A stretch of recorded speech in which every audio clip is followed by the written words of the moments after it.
Hi, we're High and we are Incite, and you guys are watching High Voltage TV. Stay fired up. Hey everyone, CC Getty. We are hanging out at Loud as Hell number 10, the 8th one that I've been to, and we're fortunate enough to be hanging out with Friday night's #1 headliners, the guys from Incite. Incite, how are you guys doing? Doing great. Awesome. So why don't we take a quick moment, we've got the microphone, we'll pass it down, and introduce yourselves. I'm Wayne Richardson, lead guitar. I'm L, bassist and lead peacock. Richie Cavallera, lead smoke weed guy. Come back to Leonard Lopez, lead drummer. Excellent, excellent.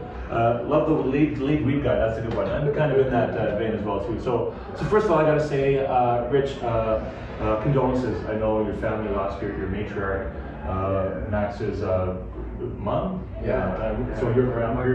I'm really sorry about that. It's my deepest condolences. Appreciate that. So that's the only real serious question. I got to hear.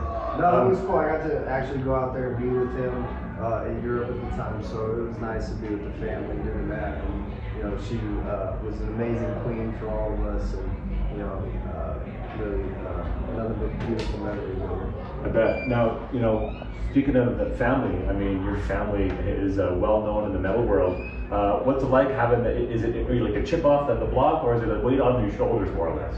Oh no, man! At this point, we're just rocking. You know, it was like 7 albums now, so yeah. We just play, man. We have a beautiful time doing it, and appreciate you know, being a part of that legacy, and just being a part of the metal legacy that they were big in creating. You know, that's just so cool, and we don't feel pressure. We just have fun and love it and enjoy it, and we're just like the dudes of the people. And that's what it's all about, fun, having a good time, and that's what Loud as Hell is too. And I gotta say, this is the 1, 2, 3 years outside. This is the first year since they've repositioned the stage. And where they have us set up as a sponsor of media and vendors, they've got this whole area with games and all stuff. They got a kids area. I mean, this is like a true family reunion. So I know it's your first time here, but I'm hoping you guys are feeling like you're part of this family, because what these guys have been doing for the last 11 years is unbelievable. We're really glad to have you here. Yeah. So far, I mean, I know it's first day.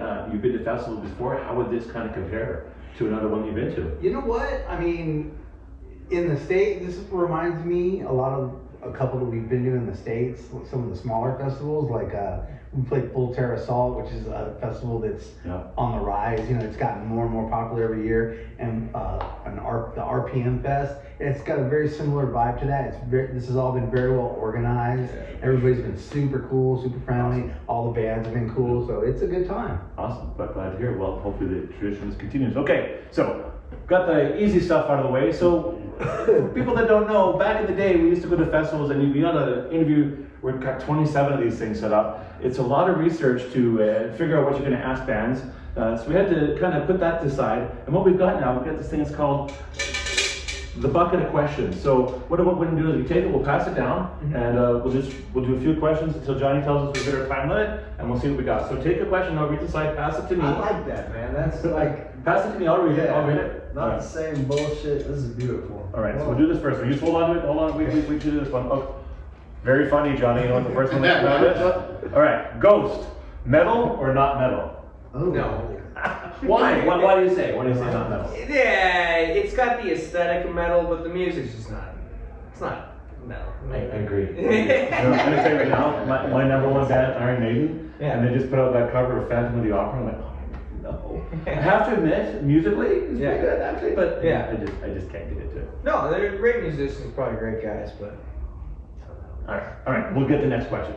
And we'll better pass the microphone. See, pass the mic, pass the bucket. This is how it goes. Pass Richie.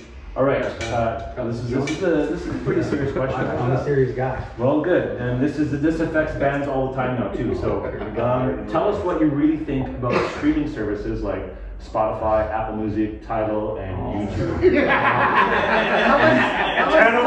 That was something you gotta go on like 3 hours. I will keep it short. Damn it. All of that is the record label's fault for not getting a handle on it sooner. So the genie's out of the bottle, you can't put it back. And those guys that run those companies, especially the dude from Spotify, they are never going to relent you know, they're gonna take as much as they can. They just up me $1. I'm Yeah. being charged $1 more now. It's game over. I mean, the only way bands are gonna survive is if you buy physical copies and buy merch and support them at shows. Because that's the only way we make money. Absolutely. anymore. Absolutely. You know, buy physical media sounds better anyway. Yeah, 100%, 100%. And you get to meet us. And Absolutely. All right, Rich, here's a good one. Here's what Rich's question is. Traditional metal or power metal, and why? I'm a traditionalist. I grew up with bands like Sacred Reich, Nuclear Assault, Obituary. So that to me, I never really got into too much power metal. I mean, the most power metal I'd say would be Iron Maiden, in a sense. You know, with some of their style. You call the power metal Iron Maiden. Well, they kind of birthed power metal. You know, if you think about it, Yeah. I'm a dusty old fuck. Yeah, it was like. I don't know if you're as dusty as me. Just turned It was double always the there. gimmick with the chanty, you know, that to me was like Yeah. power metal and what I understood it to be, but yeah, traditional Yeah, for sure. I'm with you, brother. All right. Pass her on down. All right. Be honest with me now. All right. What is the worst gig you've ever had, and why? Oh God. I'm pretty sure we're all thinking of the same gig right now. Who was That would be it was show number 1, right? Same here. First ever show? Show number 1. Okay. This lineup, you know, and you know, the whole, long story short, we had two weeks to learn a full headline set with only a drummer and a guitar player. Okay. And then we came in and fucking got a whole band by the end of 2 weeks, and show number 1 was the worst fucking show I ever played. Good, dead and buried, put the body in the ground and move on. And here we are 10 years fucking later. You're rocking and killing. He's always ready to play Down and Out. So I find I used to be a musician. I got all this nerve damage. I can't feel my fingers properly anymore, so I can't play. This is why I do this. I still love to be involved. Right, yeah. Do you find that each show gets better all the time? Do you find you're always improving, or Absolutely. you know? Each show is an experience in itself, you know, and each one that's played is, you're always going to learn something from it. You're always going to learn something from it. You're going to carry it over to the next one, and hopefully you don't do it again, or hopefully you do something better. You know, energy is always. Hopefully it's a good one tonight. Oh, and man, did you see the fucking crowd over there? I know, we're just getting started too. Tons It's still of filing in. people It's still out filing there. in. It's amazing. At 11 o'clock tonight, 11 p.m., Dinosaur Towns. It's going to be insane when Incite comes on. Yeah, you guys are killing it. It's beautiful here. Do we got time for one more round of questions, John? Yeah, as long as you want. All right, We're all having fun. right. Grab a question. Yeah. All right. Very good. We're at 8 minutes. All right. 8 minutes. Okay, we'll do one more round. Yeah, this is good. Where do you draw inspiration for your music? A lot of the old school, a lot of 70s, you know, early metal to everything now. 70s. Okay. Look, I don't know how old you are. I can't judge age anymore because I'm an old fuck myself, right? You look way younger to be into 70s stuff, so I'm cool. I'm glad to hear that. Sorry, carry on. No, I'm definitely the youngest one, but I like old music. Awesome. That's- It's the foundation that got us here, right? Yeah. Especially the music you guys play. Actually, I find it's pretty cool. But he's a big part of why that he fits in so good with us is we will drive and listen to like a Celine Dion song to Megadeth to Metallica to reggae to everything, and I think that inspiration of all four of us is Look, really cool and different. Johnny and I are both musicians as well, and 100% you have to be in all kinds of music to absolutely. be good at the one thing you're at, right? Yeah, So absolutely. people come to my CD collection and they look through jazz. He What is- had, like, what is some- this Hank Williams He had like Senior Italian, doing in here, man? he had Like, like Italian restaurant stuff going on. Oh, yeah. That's good. I was like, Flamenco, yeah. Good music's good music, no matter what it is. yeah, absolutely, absolutely. All right, couple more. All right, who is your favorite vocalist right now? My favorite vocalist right now? Yeah. Damn, that's a tough one. Dang. Okay.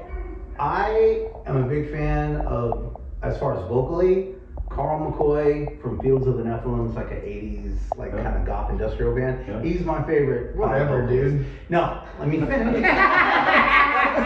Rich? Damn. Carl McCoy is my favorite vocalist. Rich is my favorite frontman. Okay, there you go. There you There's a go. difference. Yeah, whatever, dude. Rich is my favorite frontman. That's what made me want to be in the band. Was Rich is he is one of the best, if not the best, frontman going today. Okay, so I gotta ask, if Rich is your favorite frontman, Rich, who's your favorite vocalist going right now? Gotta pass the mic. Forever's Chino. I mean, to me that's been since like day one. But obviously your greats like Dio and Mike Muir was a huge one for me. Suicidal Tendencies. Like I love his energy. That dude would run Still side going. to side like a psycho, man. Oh yeah. All right, let's do your question. Cool. I love you, dog. I know you. I just was waiting. Who's for your it. favorite bass player? So easy. Metal fan, you're eating them up for sure. All right. Okay, this is a great one because maybe we may be interrupted and not too sure. Do you have any pre-gig rituals that you go through before a show? Man, I used to smoke cigarettes, and that was my big one, and I don't have that now. I just quit. So I'm trying to find out. Don't smoke cigs, man. Fuck that You shit. just smoke the weed now, right? Yeah, so I'm trying to figure out what it is now. I don't really know. I think just, linking up with my brothers and just seeing that excitement with all of us and then just going for it. Good. Well, longer life, healthier life, right, too, right? Yeah, Awesome. man. All right, we'll do one more question. How's that sound, Johnny? Yeah. All right. My first show tonight without smoking cigarettes in my whole career. Tonight is your first show Ever. without smoking cigarettes. Ever. All right. Well, pressure's on. 20 years. I'm excited. Okay, here we go. Last question. And honestly, guys, thank you for your time. Yeah, thank you. Glad you popped the cherry on this one tonight. That's awesome. All right. Tell us about your craziest white knuckle drive you had going to a show. White knuckle drive. Yeah. What is that exactly? You mean white knuckle drive? What do you mean? You know, it's like you're holding on to cereal because Scary. you are scared as shit of what might Oh, happen. right. Damn, dude. All It could be right. rain, it could be snow. So I it could can be only pick wind. one, right? What's the one you remember? What's the one you remember the most? That would have to be a fucking tree falling on our windshield and basically us driving, or Rich driving with his head out the window, like he's Ace Ventura. You did 500 miles Yeah, and straight from Oregon to the stage. yeah, We did. and we hopped right. We got there with enough time to get our bags out, get on stage, line check, and we were on. Yeah. Just as soon as we got Portland, there. that was After beautiful. a tree Portland, was in our that was- windshield. Yeah, we had a tree fall on our entire window and almost killed us, and Yeah. we drove 1,000 miles and made the show. Man, whether you're a long haul truck driver or a rock and roller, man, you're on the road. You never know what could happen. You guys spend a lot of time on the road. Oh, yeah. Traveling through the United States, Canada. I mean, certainly Canada. Just before we get out of here, is this the first time you guys have been to Canada? I'm sure you've been to No, this- Western Canada. We've been a bunch. No. Yeah, Awesome. we've- So you know about the long drives. Oh, yeah. 12, We did 10 the hours. west Right? to east with Breweria, and It's like driving through Texas. Yeah. In Canada, right? Yeah. Absolutely awesome. Well, hey guys, thank you so much for your time today. It's really cool. You're our first interview at Loud Cell number 10, and John and I are stoked as fuck to see you on. Thanks, Johnny. What did I say? Hey, Which one? 10, 11. 11. Let me do it again. Let me do it. Let me do it one at one time. Yes. That's the best thing about TV is you can fucking edit it. One more time. Back over, Johnny. thank you so much. Yeah, right on. Awesome, guys. Thanks so much for your time today. Your first interview today at Loud as Hell 11, and we're really stoked and excited to see you guys play on the stage tonight. Thank you Horns for up. having us.